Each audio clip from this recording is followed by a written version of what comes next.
अपने YouTube channel study सज्जी में मैं आपका स्वागत करती हूँ। आज हम बाल राम कथा के पाठ सोने के हिरण को पढ़ेंगे। इससे पहले हम पाठ दंडक वन में 10 वर्ष को पढ़ चुके हैं। इस पाठ में राम लक्ष्मण ने कई राक्षसों का संहार किया है, जिसमें खरदूषण भी शामिल हैं, और सीता जी सोने के हिरण को देख राम जी से उसे लाने के लिए कहती हैं। इस वीडियो का लिंक डिस्क्रिप्शन बॉक्स और सजेशन बॉक्स में दे दिया गया है।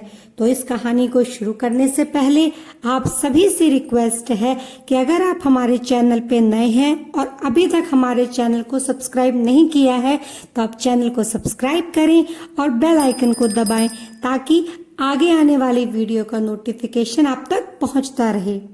तो आइए शुरू करते हैं। सोने का हिरण। राम को कुटी से निकलते देखकर मायावी हिरण कुलाचे भरने लगा। राम को बहुत छकाया, झाड़ियों में लुकता छिपता भागता वह राम को कुटी से बहुत दूर ले गया। राम जब भी उसे पकड़ने का प्रयास करते वह भागकर और दूर चला जाता। हिरण चालाक था, वह इतनी दूर कभी नहीं जाता था कि पहुंच से बाहर लगे। राम के सारे प्रयास विफल हुए, वे हिरण को पकड़ नहीं पाए। उन्होंने उसे जीवित पकड़ने का विचार त्याग दिया। धनुष उठाया, निशाना साधा और एक बाण उस पर छोड़ दिया। बाण लगते ही हिरण गिर पड़ा। धरती पर गिरते ही मारीच अपने असली रूप में आ गया। मारीच ने माया से केवल अपना रूप नहीं बदला था, आवाज भी बदल ली थी। अपनी आवाज राम जैसी बना ली थी। धरती पर पड़े हुए वह जोर से चिल्लाया, हाँ सीते, हाँ लक्ष्मण। ध्वनि ऐसी थी जैसे बाण राम को लगा हो, वह सहायता के लिए पुकार रहे हो। बाण का प्रहार गहरा था। मारीच उसे अधिक देर तक सहन नहीं कर पाया। वह छटपटाता रहा। जल्दी ही उसके प्राण पखेरु उड़ गए। रावण एक विशाल वृक्ष के पीछे खड़ा था। वह प्रसन्न था, उसकी चाल सफल हो गई थी। मारीच ने अपनी भूमिका अच्छी तरह निभाई थी।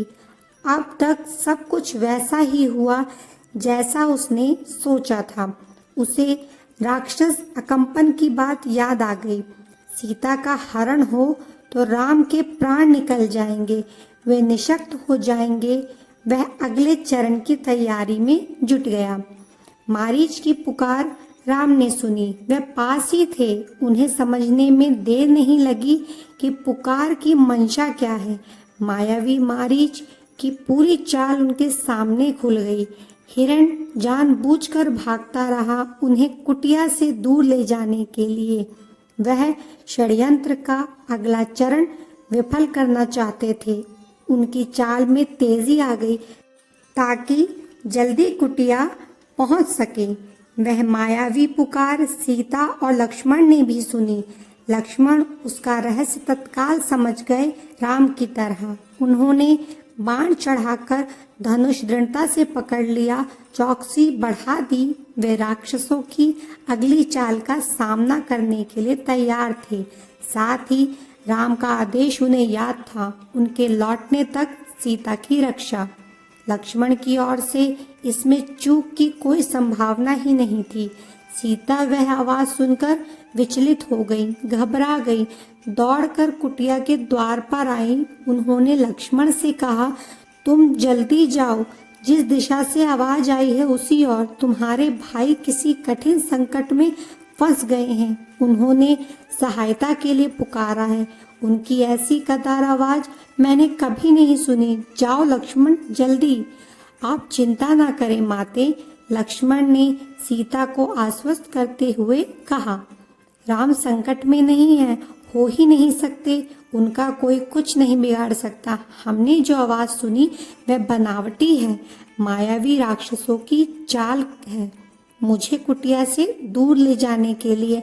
आप निश्चिंत रहें, भाई राम जल्दी ही आते होंगे। सीता क्रोध से उबल पड़ी। लक्ष्मण का इस घड़ी में इतना शांत होना उन्हें समझ में नहीं आया। राम की आवाज सुनकर भी वे यहीं खड़े हैं, सहायता के लिए नहीं गए।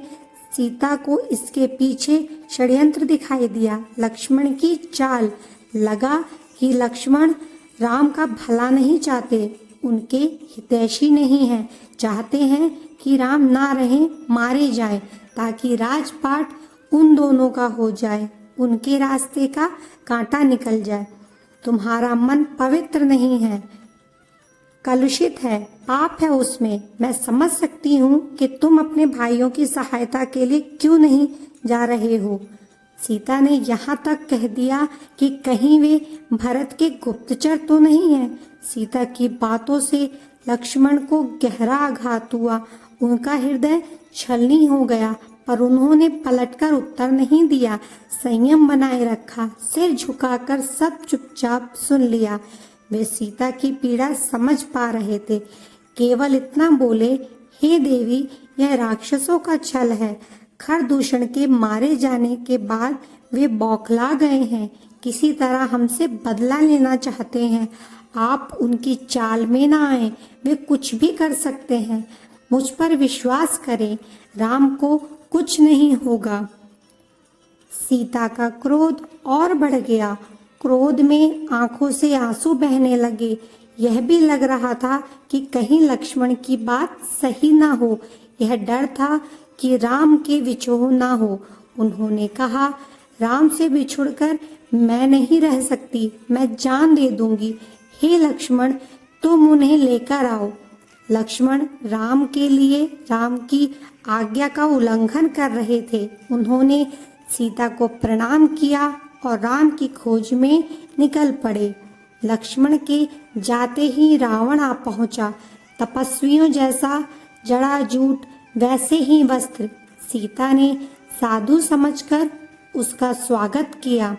रावण ने सीता के स्वरूप, संस्कार और साहस की प्रशंसा की।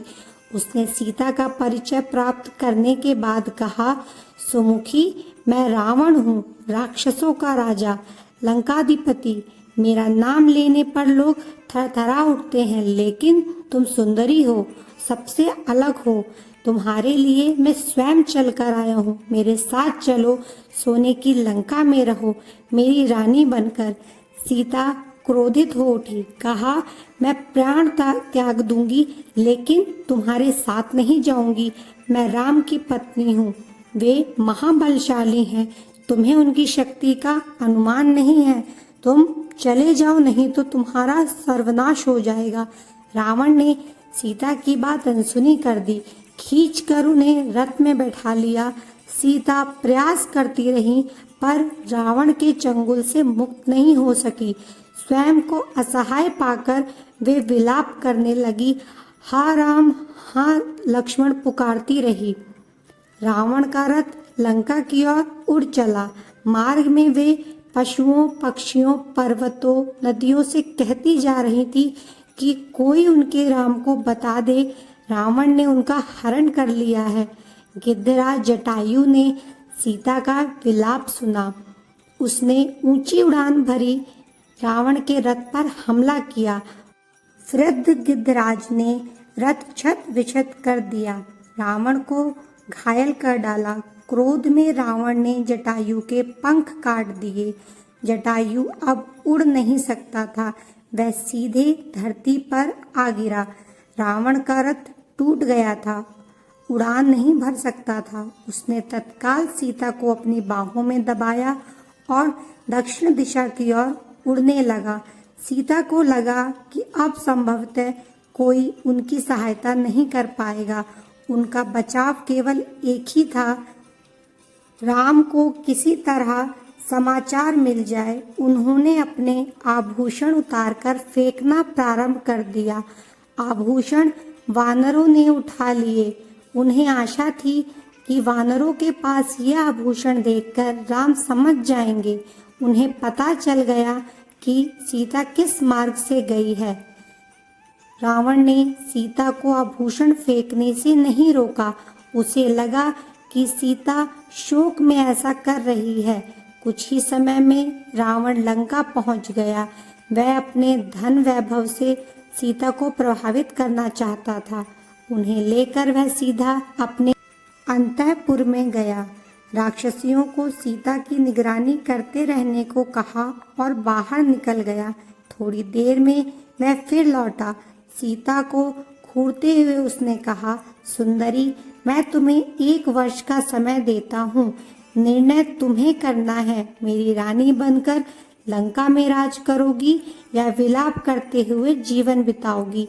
सीता बार बार रावण को धिक्कारती रही, राम का गुणगान करती रही। रावण को क्रोध आ गया। तुम्हारा राम यहाँ कभी नहीं पहुँच सकता। तुम्हें कोई नहीं बचा सकता। तुम्हारी रक्षा केवल मैं कर सकता हूँ। मुझे स्वीकार करो और लंका में सुख से रहो। पापी रावण, राम तुझे अपनी दृष्टि से जलाकर राख कर सकते हैं। उनकी शक्ति देवता भी स्वीकार करते हैं। मैं उस राम की पत्नी हूँ जिसके तेज और पराक्रम के आगे कोई नहीं ठहर सकता। तेरा सारा वैभव मेरे लिए अर्थहीन है। तूने पाप किया है। राम के हाथों तेरा अंत निश्चित है। राम की इतनी प्रशंसा सुनकर रावण कुछ चिंतित हो गया। उसने सोचा, खरदूषण को मारने वाला अवश्य शक्तिशाली होगा। उसने तत्काल अपने 8 सबसे बलिष्ठ राक्षसों को बुलाया। कहा, तुम लोग पंचवटी जाओ। राम और लक्ष्मण वहीं रहते हैं। उनका एक एक समाचार मुझे मिलना चाहिए। दोनों पर निगरानी रखो। मौका मिलते ही उन्हें मार डालो। उधर सीता को पाने के लिए रावण ने अपनी योजना बदली। उन्हें अंतःपुर से निकालकर अशोक वाटिका में बंदी बना दिया गया। पहरा कड़ा कर दिया गया। राक्षसियों को स्पष्ट निर्देश थे, सीता को किसी तरह का शारीरिक कष्ट ना हो, इसके मन को दुख पहुंचाओ, अपमानित करो, लेकिन सीता को कोई हाथ ना लगाए। रावण ने सब कुछ किया पर सीता का मन नहीं बदला। वे बार बार राम का नाम लेती थी। शेरों के बीच हिरनी की तरह बैठी रहती थी, डरी सहमी, रो रो कर दिन काट रही थी। सोने के हिरण ने उन्हें सोने की लंका में पहुंचा दिया था। यहाँ से उन्हें राम ही बचा सकते थे। Thanks for watching. अगर आपको यह वीडियो पसंद आई हो तो कृपया वीडियो को लाइक करें, शेयर करें और हमारे चैनल को सब्सक्राइब करें। Thank you.